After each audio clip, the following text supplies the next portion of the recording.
Hey, hello. My name is Stephanie, and welcome or if you're coming back, welcome back. Either way, I'm glad you're here and I hope you're well. So it's June. Happy June to those who celebrate, which means we're midway through the year, which is wild. Passage of time and all that. And I'm going to be real with you. I just straight up kept forgetting to do these monthly reading wrap ups, and here we are 6 months into the year. Don't procrastinate, y'all. Do as I say, not as I do.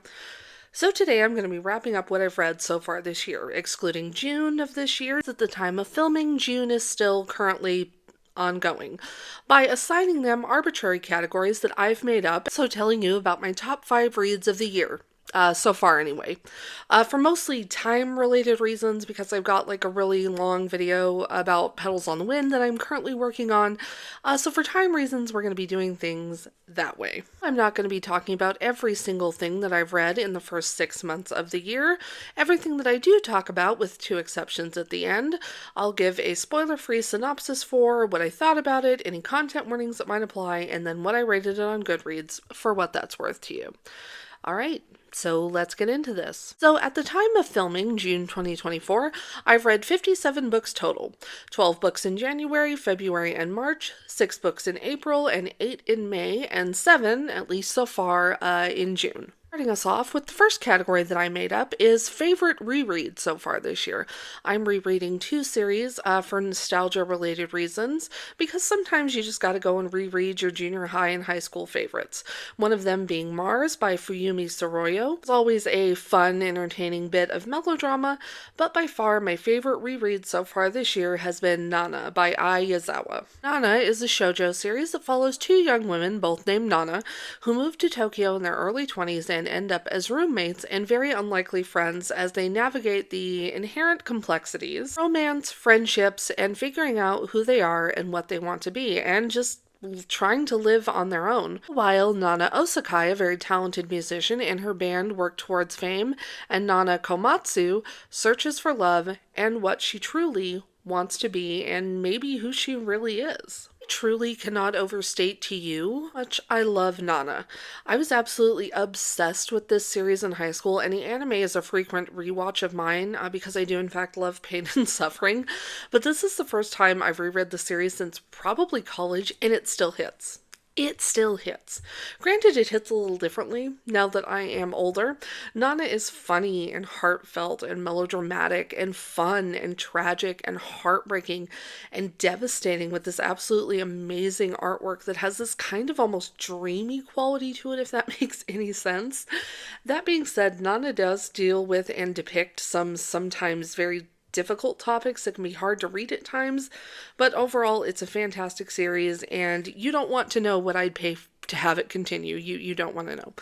So far this year, I've read volumes 1 through 7, and they've all been a combination of 4 and 5-star reads for me. Again, I love Nana. Content warning, though, for the entire series for SA, CSA, substance abuse, intimate partner violence, emotional abuse, self-harm, and suicidal ideation. Like I said, it's not necessarily a light read, but it is one that I love very much. Next, we have the most surprising thing that I've read so far this year, and I gotta give that to A Magical Girl Retires by Park Sol-yeon. Drowning in debt and having lost her job during the pandemic, a millennial woman decides to take her own life, only to be saved by Roa, a magical girl with the power of clairvoyance, who tells her that she is actually the magical girl of time, the magical girl who is the key to saving the world. This is my favorite thing that I read in May, and it's not at all what I was expecting in the very best way. It's this funny and sad and bittersweet love letter to the magical girl genre that takes a really hard look at the predatory nature of capitalism and climate change and domestic violence, and this general feeling of hopelessness that a lot of us are feeling these days. It also has this absolutely fantastic twist. Like, I had to put the book down and walk around my neighborhood for a while to process it. It was out of this world. I liked the bare bones prose, and the humor was absolutely fantastic. Now, I initially listened to the audiobook of this from my library, but I found out recently that the physical copy has illustrations, so I need to get my hands on a physical copy, I guess. And I gave it 5 out of 5 stars. Content warning for suicidal ideation and referenced intimate partner violence. Most surprising in a good way, let's talk about instead the most disappointing thing. I've read so far, and that goes to Nothing But Blackened Teeth by Cassandra Kaw. It's about a group of friends who travel to Japan to spend the night in an isolated and potentially haunted mansion, as two people in the group have gotten engaged and are actually going to get married in the aforementioned potentially haunted mansion. Me behavior, honestly, I'd do that. But as the night wears on, old grievances and issues start to re-arise, and as it turns out, the potentially haunted mansion is definitely very much so haunted. And it's all downhill from there, baby. So I got so excited when I saw this on the shelf at the library because look at the cover. It's amazing. And the concept sounds really, really cool. And yet I was so disappointed. Technically speaking, this book is fine. Like, on a technical level, it's fine. The pacing is solid. I genuinely like the dialogue. This, in my opinion, contained the appropriate amount of swearing for a situation like this.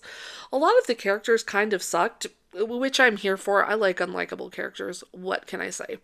The problem overall is the execution, which just kind of fell flat for me. Nothing But Blackened Teeth is very cliche heavy, which, let me say, is not a bad thing. The problem is how you use these cliches.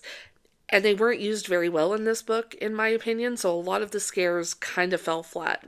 I gave it 3 stars. A content warning, though, for body horror, suicide, suicidal ideation, graphic violence, referenced substance abuse, gore, and self-harm. With our horror theme, we have a 2-way tie for our next category, that category being most unsettling things that I've read so far this year. Most of those 2 things being The Summer That Hikaru Died, Volumes 1 and 2 by Momo Kuren. Follows Yoshiki and the titular Hikaru, who are 2 teenagers who live in an extremely rural town. While they are incredibly different, they are also incredibly close and have been their entire lives. However, last winter, Hikaru vanished while hiking alone in the mountains, and a massive search ensued where the village turned out en masse to look for him. But he was nowhere to be found, and the general consensus was, to be kind of blunt about it, that he was dead. And then Hikaru comes back. Totally fine, with no memory, like nothing happened, like he was never missing. Except what came back isn't Hikaru. And he didn't come back alone. So I saw some absolutely horrifying panels of this on Tumblr. There's no better endorsement for anything, in my opinion. And I immediately knew I had to read this. And it's phenomenal so far. This quiet and creeping and deeply unsettling, yet painfully poignant and sometimes heartbreaking look at growing up and friendship and how those friendships changes and how it feels to be different growing up in a small, isolated setting.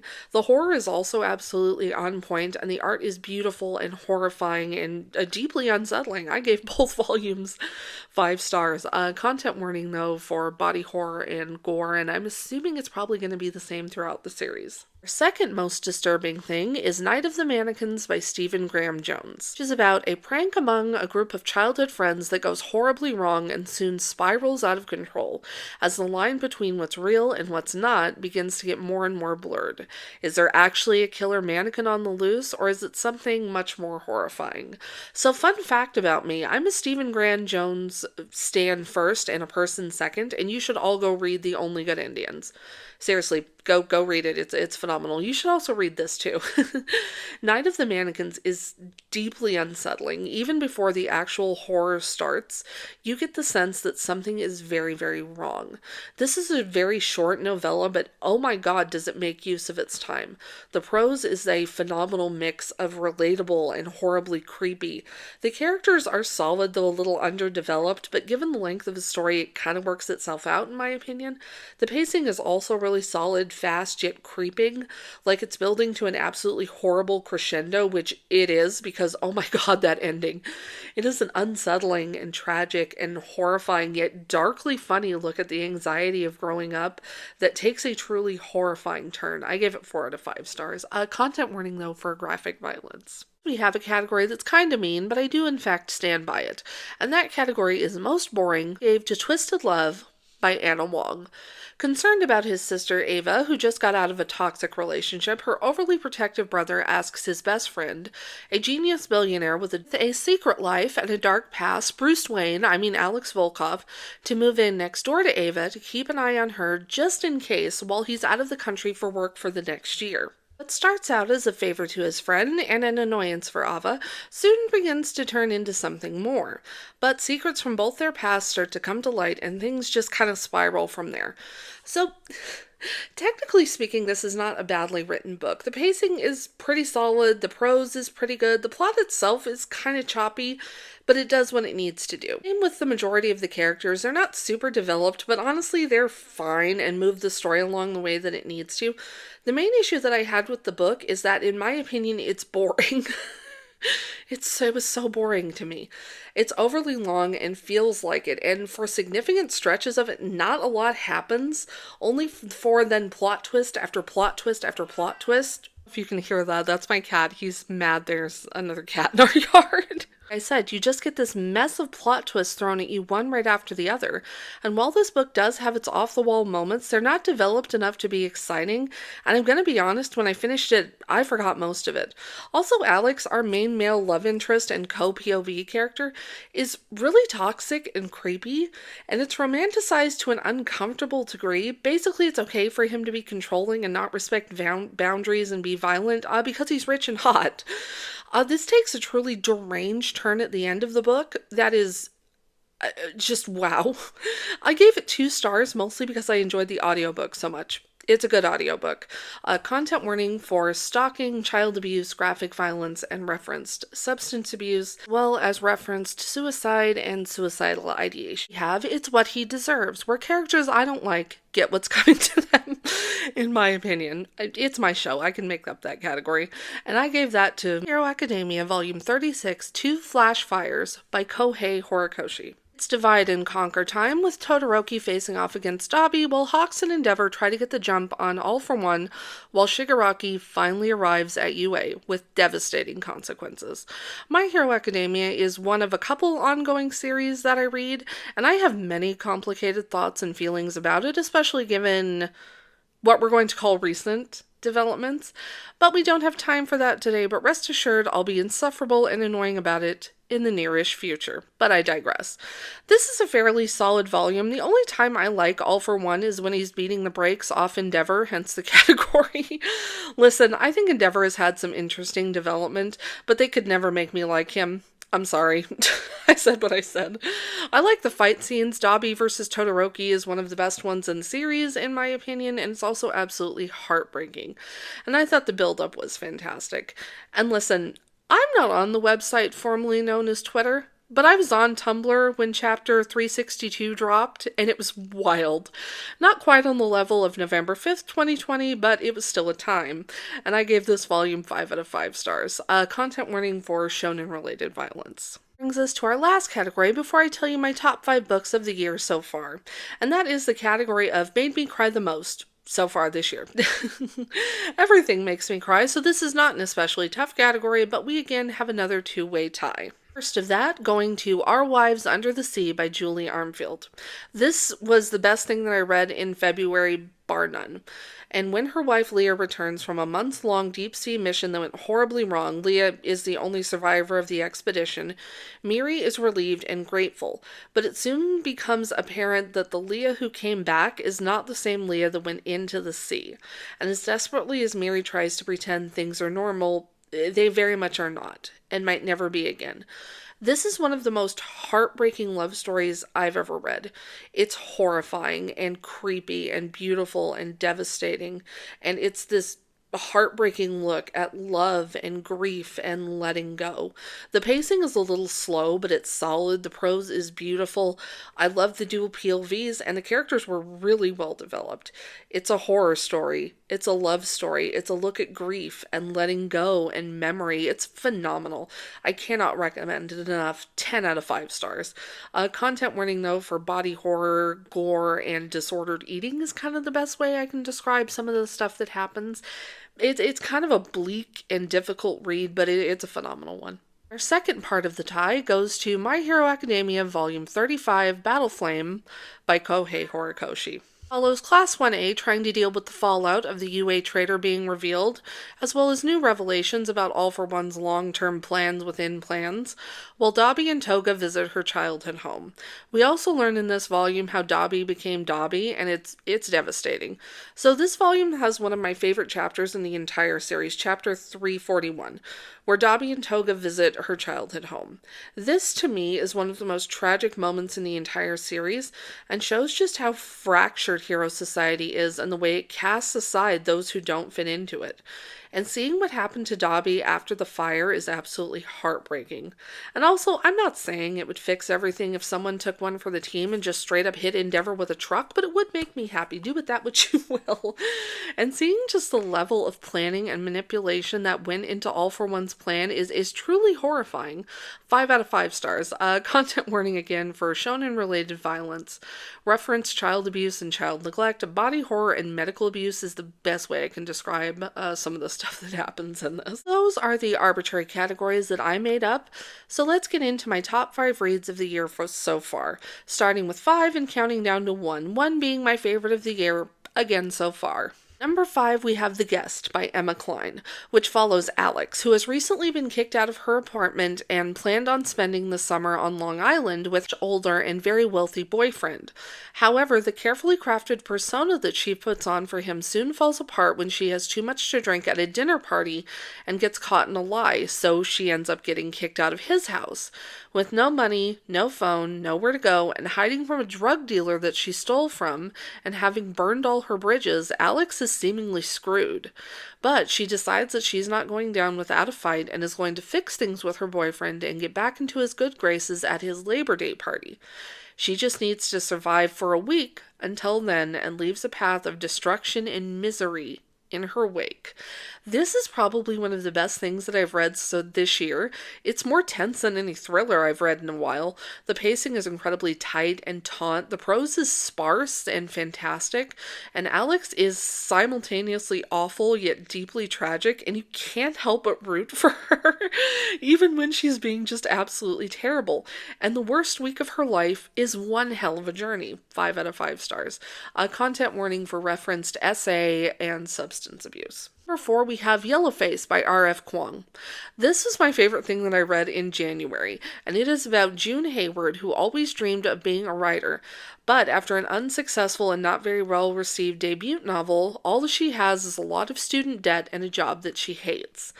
This is not the case for her friend, please imagine the air quotes, Athena Liu, who is the literary it girl of the moment. She's talented, successful, and one of her books is being turned into a Netflix series.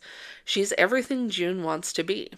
And one night while they're hanging out, Athena dies in a freak accident, and June steals the manuscript for her most recent novel about Chinese laborers and their often ignored and forgotten contributions during World War I. While she initially tells herself that she took the manuscript to ensure Athena's magnum opus gets published, June realizes that this could be the ticket to everything she's ever wanted. She just has to pretend to be someone completely different in order to get it, and keep lying along the way. Yellowface is absolutely phenomenal. It's darkly funny and deeply uncomfortable. Both June and Athena are awful, and it's endlessly entertaining because the former just keeps digging herself deeper and deeper into a hole from which there's really no way out. The pacing is solid, the prose is stunning and phenomenal. It's a fantastic and very, very, very timely satire that is funny and cynical and uncomfortable. It's great. 5 out of 5 stars. Content warning for referenced essay and racism. At number 3, we have The 6 Deaths of the Saint by Alex E. Haro. Saint of War saves a young servant girl near death. She sets her on a path that will make her become the greatest warrior in the kingdom and also destroy her and everything she holds dear. This novella is only 30 pages long, but my god, it packs a hell of a punch in those 30 pages. It's beautiful and tragic and heartbreaking and quietly devastating. 10 out of 5. This is one of the best things that I've read this year, bar none. Content warning, though, for gore and graphic violence. Number 2, we have another two-way tie because it's my show. And the first part of that tie is First Creation by Mars Adler, which takes place in an alternate universe where the war between angels and demons never ended. Follows Amatel and Stolas, an angelic general and a fallen angel turned demon, respectively, who are forced to go on the run across the U.S. after discovering a horrifying secret about the Army of Heaven. Shout out to TikTok for this one because, oh my god. This freaking book, it's beautiful and horrifying and unsettling and awful with this grotesque yet gorgeous imagery.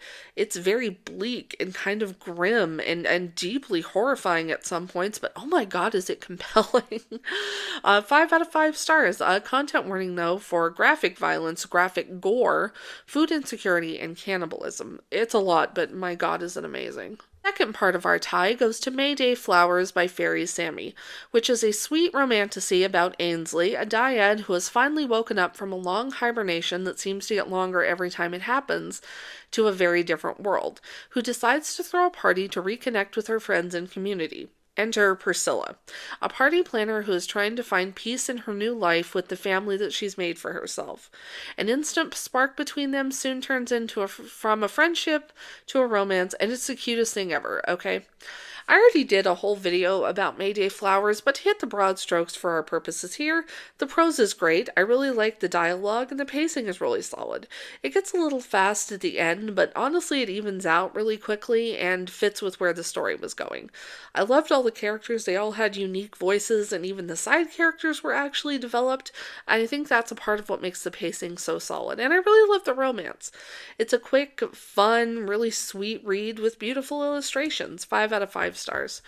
Content warning for referenced emotional and physical abuse. Finally, that brings us to number 1, my favorite thing that I've read so far this year. This was a tough category because I've actually read a lot of really phenomenal things this year, but I had to give it to Memory Police by Yoko Ogawa, which is a dystopian novel about an unnamed author who lives on an unnamed island where something forces people on the island to forget things. And once these things are forgotten, they are taken away by a strict agency called the Memory Police, who disappear the forgotten objects from the island and those who don't forget. Neither the people who are taken away or the objects that are forgotten ever return. When the author's editor R, the only person who's named in the book, reveals that he still has memories of the disappeared objects, the author and her elderly neighbor attempt to hide him as the disappearances start getting worse and worse and worse. This book, oh my god, this is one of those books that just sticks with you. Like, it has been a couple months since I've read this, and sometimes I'll just be going about my day, living my life, and lines and moments from this book will pop into my head, and suddenly I'm having an existential crisis in a Vaughn's, okay? This book is very bleak and suffocating, with this bare bones, lit starkly beautiful prose that is this quiet kind of horror that hits you like a ton of bricks. 10 out of 10. This is one of the best things I've read, bar none, ever. Not just this year, ever. Content warning for body horror, I guess, is the best way I can describe certain things, but it's not especially graphic. Those are the best things that I've read so far this year, and you should go read them because they are amazing, in my opinion anyway. But before I leave you, I have 2 more categories, and those are the new book that I'm most excited for, which is Lady Macbeth by Ava Reed. Theoretically, you shouldn't judge a book by its cover, but as soon as I saw this cover and look at it, it's gorgeous. I knew I wanted this one, and I have friends who really love Ava Reed, and I'm going to read the Goodreads summary to you so you can see why I want to read it. Number 1 New York Times bestselling author Ava Reed comes a reimagining of Lady Macbeth, Shakespeare's most famous villainess, giving her a voice, a past, and a power that transforms the story men have written for her. The lady knows the stories, how her eyes induce madness in men.